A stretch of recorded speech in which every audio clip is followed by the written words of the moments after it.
leadership and the people. So this is two completely different entities. If President Trump is able to stop this war, I don't think that for instance, if the peace starts tomorrow, it is not going to last for a long, because Russia insisted that the root cause need to be eliminated. Nazi, NATO in Ukraine, and all of that stuff. When that is eliminated, then it will be lasting peace. Until then, Russia is just going to push slowly but steady. And many ask, oh, why Russia is doing that so slowly? Yeah, because they have firepower. They don't want to sacrifice their soldier to take some position, but they can simply level that position.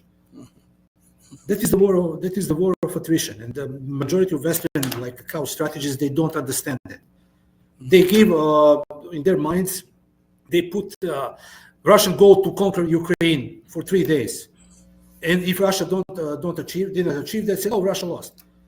Imagine that set of mind. They give in their minds, they set up what is Russian goals, and they're not achieved. They say, oh, Russia is losing, or Russia is not good, or whatever.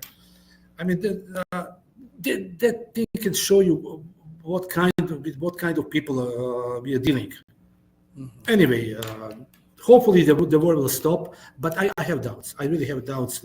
In these circumstances, Russia will simply continue with their special military operation until their all goals are achieved.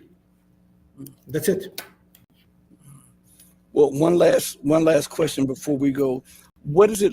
Have you heard anything on the battlefield? What is it looking like on the battlefield? Because I've heard that it is looking dire for Ukraine and the Western world. Yeah. I have every day. I have personal contacts with the people who are there. So, Ukrainian position is that they simply put it's not like a constant, continual line of trenches. They're like pockets.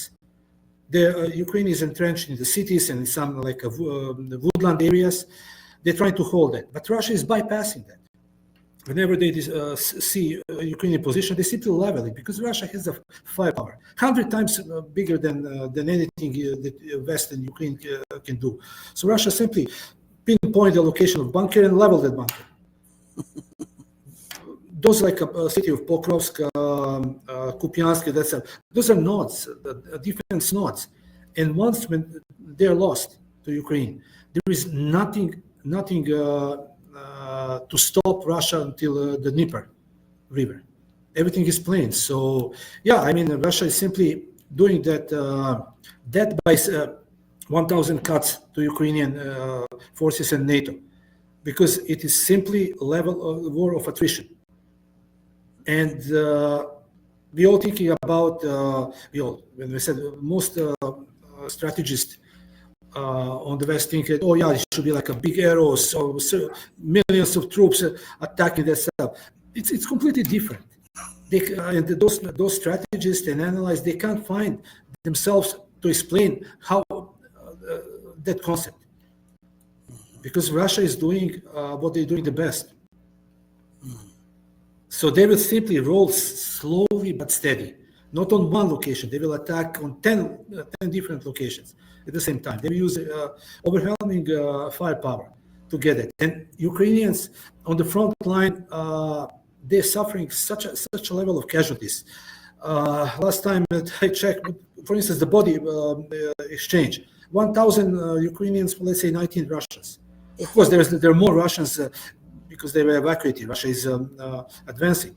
But, it's 1 to 20, 1 to 100, 1 to 50.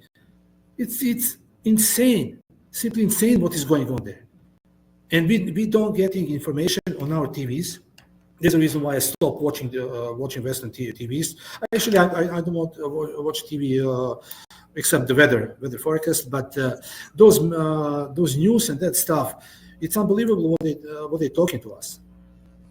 When I see, for instance, some clips on the Twitter or some other media, our medias are charlatans, simply charlatans. Mm-hmm. Well, Mike, thank you again for joining me. My pleasure, time, man. I'm going to send you the video after the show. I really appreciate everything, man, and you stay safe. Yeah, peace. Peace. Everybody, listen. Thank you for joining us on this platform. I want to say to you all, as I always say before we go off there, do right by others, not because there's some material gain or because there's some accolades behind it, but do right by others because it's the right, the humane, and the godly thing to do. Because even when no one else is watching you, remember, God Almighty is watching you. As my late, great, and beautiful mother would always say, God sits high on the throne of power, but he looks low. Know that I love each and every one of you who loves truth, but know that the love that I have for you will always pale in comparison to the love that the true and living God has for you. Until we next speak again, stay strong, stay true, but above all things, remember to stay righteous, because that's the only thing that's going to get you out of here. Hey, mama, your baby boy loves you more than life. Deuces, everybody. Thank you for joining me on another edition of the Red Pill Diaries. And hit the like button. Peace.